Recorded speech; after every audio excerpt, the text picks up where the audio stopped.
คุณเคยได้ยินคำที่เขาบอกว่าให้ปล่อยวางไหมคะทำใจและปล่อยวาง แล้วคุณเคยสงสัยไหมว่าแล้วมันทำยังไงล่ะมันถึงจะปล่อยวางได้คุณอาจจะมีความเครียดคุณรับรู้ได้โดยสมองว่าคุณกำลังเครียดหรือเศร้ากับเหตุการณ์ต่างๆนั่นคือสภาวะถ้าคุณสามารถรู้ตัวได้มันเป็นสิ่งที่ยอดเยี่ยมมากที่คุณรู้ว่าคุณกำลังรู้สึกอะไรคำถามคือรู้แล้วยังไงต่อความรู้ที่มีในโลกตอนนี้คือก็ต้องปล่อยวางแล้วมันทำยังไงล่ะวันนี้ฉันจะมาบอกคุณว่าเราต้องทำยังไงเราถึงจะปล่อยวางได้จริงๆ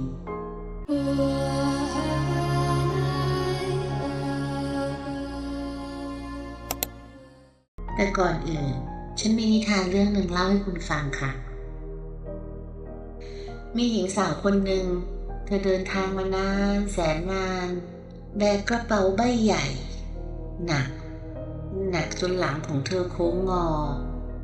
เธอชื่อว่านาลินไม่มีใครรู้ว่านาลินแบกอะไรไว้แม้แต่เธอเองก็คงลืมไปแล้วด้วยซ้ำทุกเช้าเธอจะลุกขึ้นใส่รองเท้าหยิบกระเป๋าใบเดิมขึ้นหลังแล้วเดินต่อไปในเส้นทางที่ไม่มีจุดหมายชัดเจนผู้คนผ่านไปมาบางคนถามว่ากระเป๋านั่นหนักไหมนารินตอบด้วยรอยยิ้มฝืนๆชินแล้วค่ะวันหนึ่งขณะที่เธอกำลังผ่านป่าเงียบๆมีคุณยายคนหนึ่งนั่งอยู่ใต้ต้นไม้ใหญ่คุณยายไม่พูดอะไรแค่ยิ้มและชี้ไปที่กระเป๋าของเธอเบา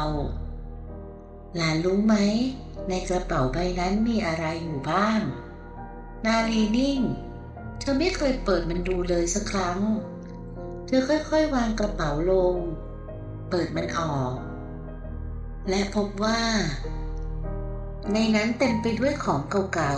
ๆมีจดหมายที่ไม่เคยส่ง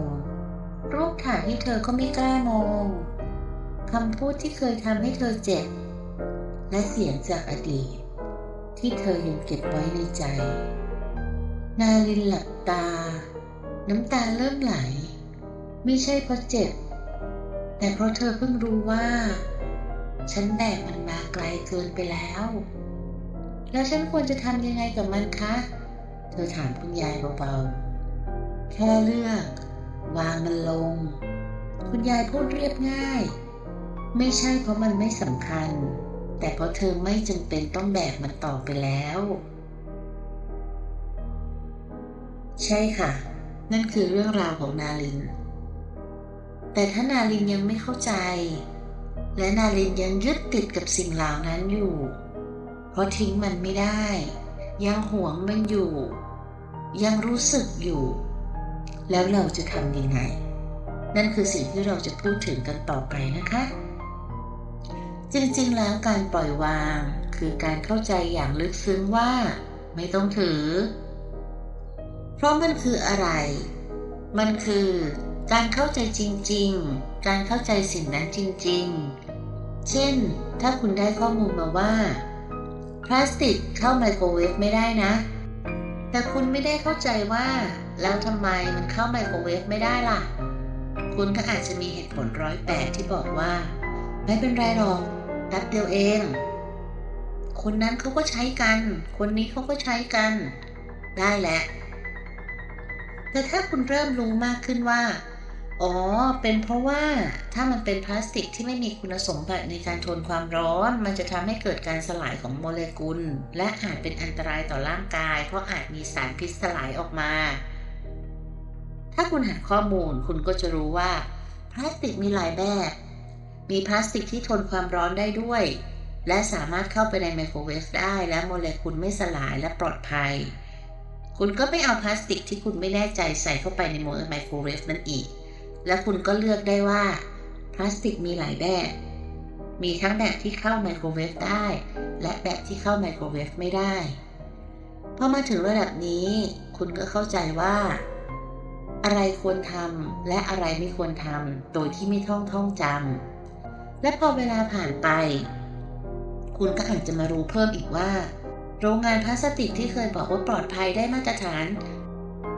แต่จริงๆแล้วพลาสติกที่ใช้ของบางบริษัทก็ไม่ได้มาตรฐานตามที่บอกเมื่อมาถึงขั้นนี้คุณก็จะเริ่มกลับไปงงใหม่ว่าอ้าวแล้วยังไงล่ะทีนี้แต่พอถึงตรงนี้คุณก็จะเลือกสักทางว่าคุณจะเลือกซื้อจากบริษัทที่เชื่อถือได้จริงๆหรือจะเลือกเป็นวัสดุอื่นไปเลยหรือว่าไม่ใช้ไมโครเวฟหรือคุณอาจจะเอาวิธีอะไรสักอย่างก็ได้แต่ว่าแน่ๆคุณก็จะทำมันอย่างเข้าใจเมื่อคุณรู้อะไรมาสักอย่างหนึ่งจนถึงจุดที่คุณรู้แล้วมันก็มักจะเกิดสิ่งเซอร์ไพรส์ขึ้นมาเสมอซึ่งนั่นคือสิ่งที่คุณต้องรับมือเราเรียกกระบวนการนั้นว่ากระบวนการของความไม่รู้ซึ่งเดี๋ยวฉันจะทำอีกคลิปหนึ่งออกมานะคะเพื่อบอกคุณว่าเราจะจัดการยังไงดีกับความไม่รู้คราวนี้เมื่อคุณเลือกแล้วว่าคุณจะทำแบบไหนคุณก็ทำต่อไปแต่ที่แน่ๆคุณจะไม่เอาพลาสติกที่คุณไม่แน่ใจเข้าไมโครเวฟอย่างแน่นอนมันจะเกิดขึ้นโดยอัตโนมัติหลังจากเกิดความเข้าใจแล้วการได้ยินว่าไม่ควรเอาพลาสติกเข้าไมโครเวฟก็เหมือนกับการได้ยินว่าอย่ายึดติดให้ปล่อยวางแต่ถ้าคุณไม่เข้าใจคุณก็จะบอกว่านิดเดียวเองไม่เป็นไรหรอกมันก็เหมือนกับการคิดว่าก็ปล่อยวางได้บ้างแล้วนะเมื่อคุณผ่านขั้นตอนความเข้าใจและความรู้มาถึงขั้นว่าแยกได้ว่าพลาสติกแบบไหนเป็นอย่างไรทนความร้อนอย่างไรแบบไหนทำได้แบบไหนทำไม่ได้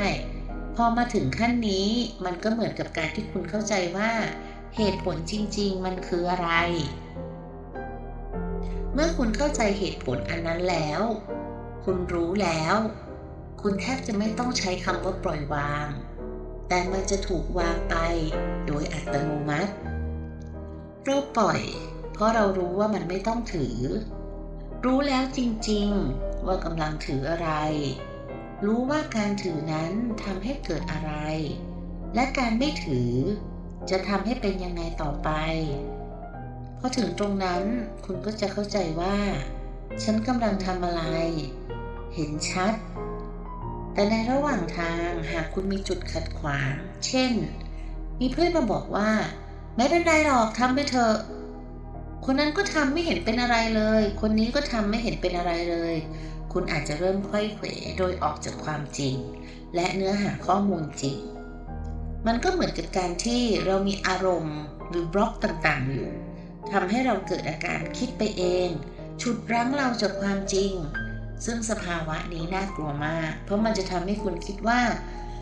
คุณปล่อยวางได้แล้วซึ่งเมื่อคุณสร้างความเชื่อว่าคุณปล่อยวางได้แล้วโดยปราศจากความเข้าใจอย่างถ่องแท้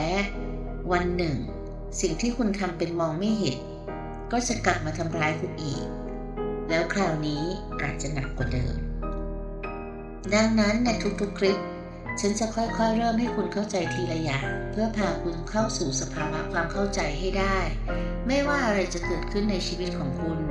สุดท้ายแล้วล้วนแปรเปลี่ยนหลงเหลือเป็นเพียงอารมณ์เศร้าอารมณ์เหงาโกรธโทษตัวเองรู้สึกผิดเนื้อของความจริงมันจบไปนานแล้วสิ่งที่หลงเหลือคืออารมณ์ที่พอมันหายไปการมองโลกของคุณก็จะเปลี่ยนไปแบบไม่ต้องมีเหตุผลอะไรเลยทั้งนั้นทั้งหมดอยู่ที่ความเข้าใจคราวนี้เราจะพาคุณเข้าสู่กระบวนการของการทำความเข้าใจเพื่อที่สามารถจะปล่อยวางกันได้แล้วว่าเราจะต้องทำยังไงกันบ้างถึงจะสามารถเข้าใจจนกระทั่งปล่อยวางเรื่องราวนั้นๆได้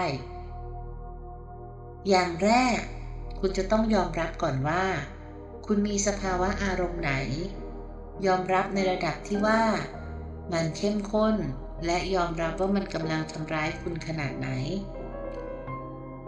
2. คุณจะต้องกล้าเผชิญกับเหตุการณ์นั้นถึงแม้มันจะผ่านไปแล้ว 3. เมื่อคุณกล้าที่จะเผชิญเหตุการณ์นั้นๆแล้วคุณจะต้องค้นหาว่ามีความเป็นไปได้อะไรบ้างในมุมอื่นๆเช่นถ้าฉันเป็นเขาฉันจะคิดยังไงทลายกรอบของตัวเองออกมา 4. ถามตัวเองว่าจากเหตุการณ์นี้มันให้อะไรกับฉัน มีข้อดีอะไรในเหตุการณ์นี้บ้าง ถ้าในระหว่างนั้นมันมีความไม่ยอมรับเกิดขึ้น มีความเป็นตัวตนของคุณเกิดขึ้น มันก็จะเหมือนกับเมื่อคุณจะหาข้อมูลแล้วมีคนข้างบ้านมาบอกว่าไม่เป็นไรหรอกพลาสติกพวกนี้เขาก็ใช้กันทำให้คุณไขว้เขวเพราะตอนนี้เรากำลังจะทำอะไรกัน เราจะต้องตั้งใจแล้วเราก็จะต้องรู้ว่าเรากำลังทำอะไรกันอยู่ เราไม่ได้มาหากองไฟที่จะสุมให้มันลุกมากขึ้น แต่เรากำลังมาหาความจริงเหมือนหาความรู้เรื่องพลาสติกเพื่อนำไปสู่การปล่อยวางที่จะเป็นไปอย่างอัตโนมัติเมื่อคุณเข้าใจ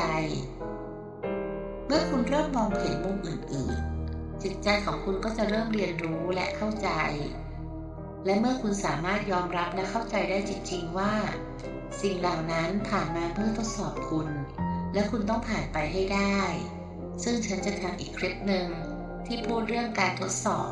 และการผ่านบททดสอบเหล่านี้อย่างละเอียดอีกครั้งหนึ่งนะคะถ้าคุณมาถึงตรงนี้ได้คุณก็ไม่จำเป็นต้องบอกให้ตัวเองปล่อยวางแต่คุณจะหลุดออกจากสภาวะเดิมเองได้โดยอัตโนมัติกระบวนการนี้ไม่ใช่เรื่องง่ายและอาจจะยากมากหากทำด้วยตัวเองแต่มันได้ผลแน่นอนและเป็นสิ่งที่ต้องทำหลายครั้งเราคิดว่าไม่มีทางออก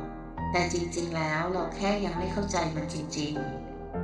ๆฉันขอชวนให้คุณเป็นเหมือนกับนักสืบค่อยๆสืบค้นหาความจริงในใจของตัวเองจนคุณรู้ว่าอะไรที่คุณกำลังถือไว้โดยไม่จำเป็นและวันหนึ่งคุณจะปล่อยวางมันได้เองโดยไม่ต้องฝืนเลยนะคะการรับพลังเป็นอีกวิธีหนึ่งที่จะปรับจูนคลื่นของคุณให้มาสู่สภาวะที่ปล่อยวางแล้วคุณจะได้อยู่ในสภาวะปล่อยวางแล้วพักหนึ่งเพื่อให้มองกลับมาเห็นว่าปัญหาจริงๆมันคืออะไรและส่วนไหนที่สามารถมองเป็นมุมอื่นๆได้บ้างซึ่งนั่นจะทำให้คุณกลับมาทำกระบวนการ 1-5 ที่ฉันพูดไปได้อย่างง่ายขึ้นและวันไหนก็ตามที่คุณสามารถผ่านกระบวนการนี้มาด้วยตัวเองได้1 ครั้งคุณจะสามารถผ่านมันไปได้ตลอดกาลและเมื่อจิตวิญญาณของคุณเรียนรู้แล้วคุณจะได้ไม่ต้องกลับมาเจอเหตุการณ์เดิมๆและบททดสอบเดิมๆอีกหรือแม้กระทั่งถ้าคุณมาเจอใหม่คุณก็จะผ่านมันได้อย่างรวดเร็วสำหรับคลิปนี้ฉันหวังว่าจะเป็นประโยชน์ให้กับจิตวิญญาณของคุณได้ไม่มากก็น้อยแล้วพบกันใหม่ในคลิปหน้านะคะสวัสดีค่ะ